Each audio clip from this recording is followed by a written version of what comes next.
If you've looked into electric scooters at all on the internet, you've most likely come across a battery fire incident. So what causes them and how can we prevent them? Welcome back to VoroMotors. Let's talk batteries.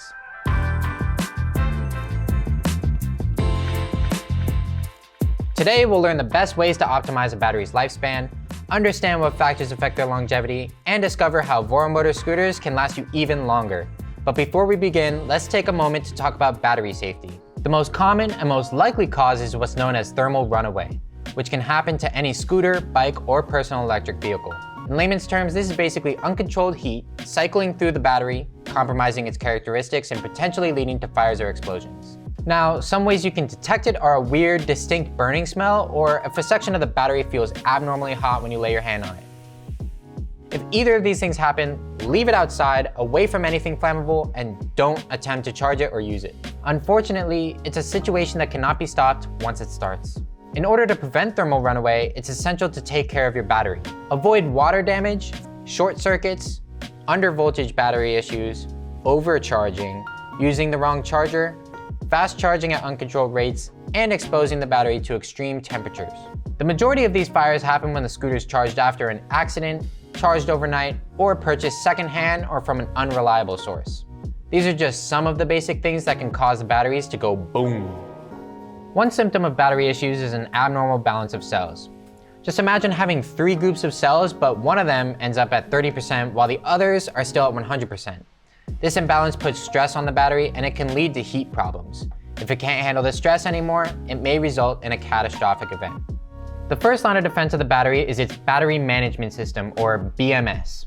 This comes standard in all of our batteries and will act as the brain and protective layer of the battery. It will detect and regulate your battery if it's being overcharged, if it's under voltage, there's a cell imbalance, and if the temperature is getting out of control. If something goes wrong, the display should show errors and the BMS should power off the system so further damage can be avoided. However, there are many factors that limit how well the BMS can respond to overheating. Okay, let's shift our focus to battery optimization and maintenance practices. By following these best practices, you can effectively extend the lifespan of your electric scooter battery.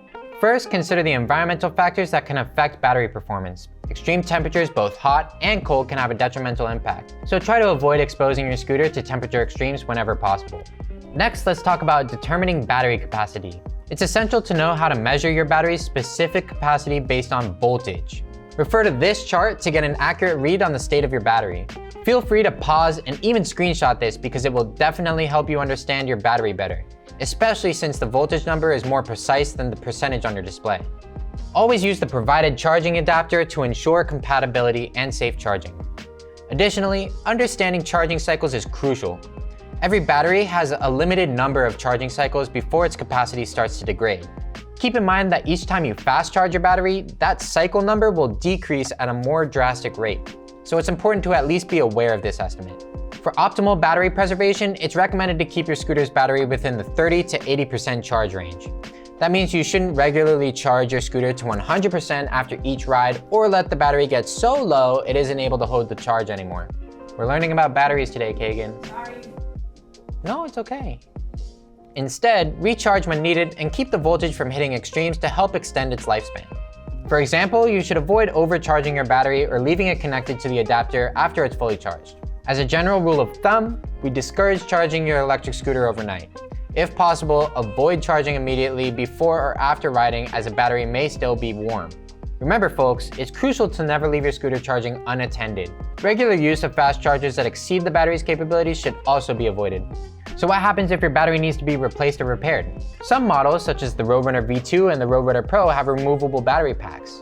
This feature allows you to have a backup battery or replace it when the original battery no longer holds its full capacity.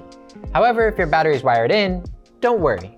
VoroMotors provides parts, instructions, and servicing options to assist you with the battery replacement and maintenance. Just give us a call and our customer support team and technicians got you covered.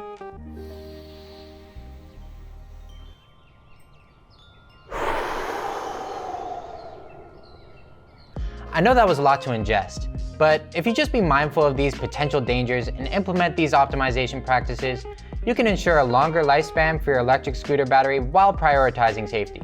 And that's all we got, so thanks for joining us today and learning about batteries. If you like this video and want to see more educational content, let us know down in the comments. And if you have any other topics you'd like us to cover regarding electric scooters, leave that down in the comments.